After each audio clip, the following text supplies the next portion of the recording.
I am Pastor Eddie Mitchell, and we're in the RAC studio today, and I have a very special guest, Andy Set Free Vickers. Now, let me just kind of set the stage for where we're going on this.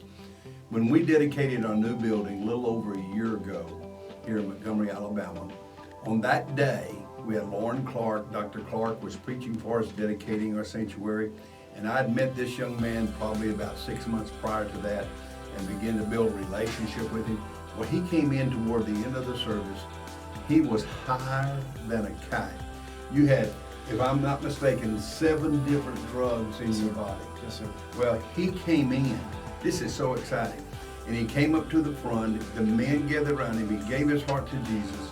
And what a great way to open up our new building than getting somebody saved, gloriously saved. Now, I'm going to give Andy an opportunity. I like how he changed his middle name, or at least he used the middle name as Set Free. So it's Andy Set Free Vickers. Absolutely. And so, buddy, it is such a joy to have you. I wish you could be here all the time. Just kind of look into the camera and greet the folks, tell them what God's done for you and how He's delivered you. Absolutely. My name is Andy Vickers. I go by Andy Set Free Vickers on Facebook because I have been set free by Jesus Christ. What happened when you gave your heart to God? You had to go to the hospital after that. Yes, sir. You Yes, spent sir. several days in the hospital. Yes, sir. And matter of fact, the doctor said he didn't even know how you was alive. Right. Yes, sir. Absolutely. I was in full-blown drug addiction. I was an IV user. I was using every drug known to man to try to bounce being tired and then to stay awake. And what I was doing was very dangerous because what happened was I was up for a few days in a row on some methamphetamines, and then I did some heroin to come down, and it actually sent me into an overdose. What I heard was that when I got to the hospital, that they hit me with this stuff called Narcan, which is usually supposed to bring a heroin overdose. It's supposed to bring you back. Well, I had so much in my system that it didn't. It didn't bring me back. So literally, it was the grace of God that I was still here. And I just remember waking up in the hospital, and they told me what was going on. And I remember thinking to myself, I don't even want to be here anymore. I wish I just would have died. I remember asking God, why didn't you just let me die? Because I didn't see any way out. I thought that my life was over. I had lost my job due to the recent down spiral in drugs, and I had lost everything. And I just didn't see a way out. I had no hope at all. And the nurse that was actually watching over me, she kept prophesying over me. She kept saying, "You're going to come out of this. You're going to be a speaker one day. Your testimony is going to save people's lives one day." And at the time, it was kind of annoying to hear her say those things because I was just in such a dark place in my mind. But I thank God that she did, because what she did was she actually cleared the atmosphere at a certain point. After a few days, she prayed and prophesied, and the atmosphere was clear enough to where I could hear God's voice very clearly say to me, "There's still hope in me, my son." Yeah. And that was enough right there to kind of propel me into the next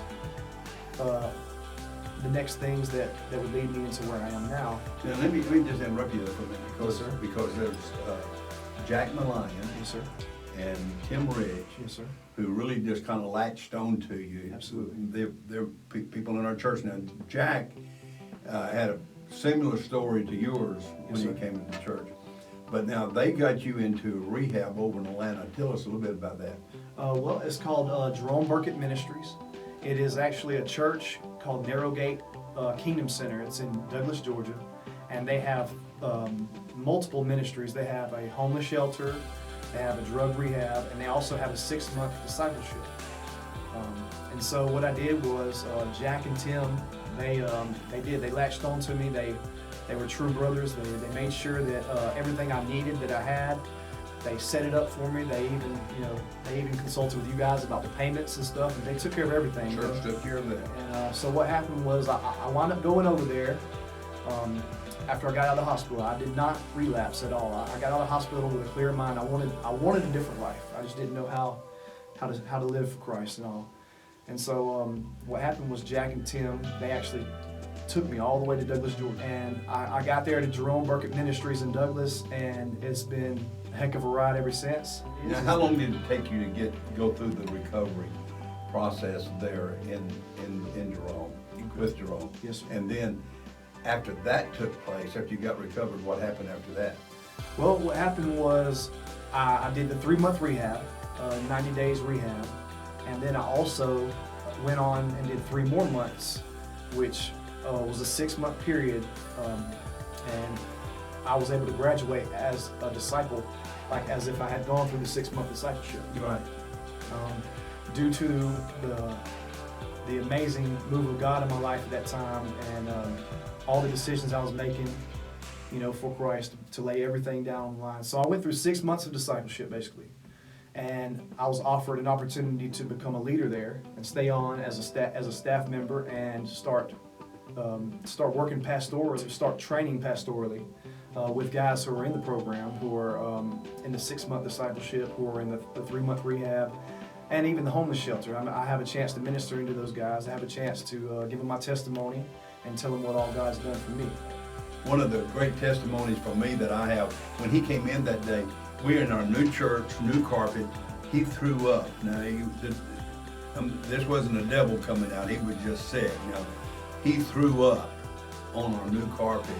And I tell people all the time now, I wish God would send us a dozen more to throw up on that new carpet, because I want to see them set free. That's what church is all. And your friend that you brought with you, sir. But this is important testimony. Go ahead, Andy. All right, this is Greg Zaremski. He's one of my brothers in Christ from Jerome Burkett Ministries. He's been a leader there since I've been there. This man has sowed into my life in many different ways, and now we're really good friends and brothers. And he's been clean for 4 years now. He's been serving God for 4 years, and he's been at Jerome Burkett Ministries for the entire time, and he's one of the leaders there. All right, hey y'all, I'm part of Jerome Burkett Ministries. I know Andy personally. I came to Jerome Burkett Ministries from Richmond Hill shortly after my mother died, and the Spirit kept on telling me to call Jerome, so I called Jerome, and he came and drove 2.5 hours to pick me up from there to take me to Douglas. And I joined the discipleship, which is the Joshua House, and I graduated after 6 months, and I stayed on as a leader because I was like, okay, I need to help more people. My life was a mess before I came there. I thought I had everything all together, and I found out quickly I didn't. And I get to see everybody's life change, and I'm truly blessed for all that. Amen. We are so delighted. I wish we could spend an hour, and we'll do more interviews when they're back in town with them. I wish we could take an hour to talk about these, because God is moving at RiversEdge Church. Here is an evidence of that move.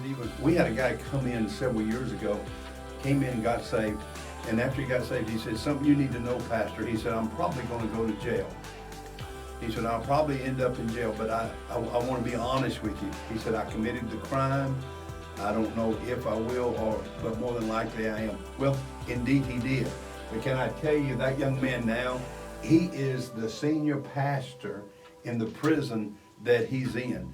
God has elevated him, just like Joseph, elevated him to a place where he's pastoring, and he has between 70 and 100 inmates on Sunday and Wednesday that he gets to teach the Bible to. And that's what God does. That's the beautiful thing about God. So Andy, it's great to have you today. Hey, good to have you. Nice that you're my friend now. Amen. God bless you. We're located at 7735 Atlanta Highway, or you can watch us online at RiversEdge Church Montgomery or on YouTube. God bless you. We love you, and thank you for our guest today. God bless you.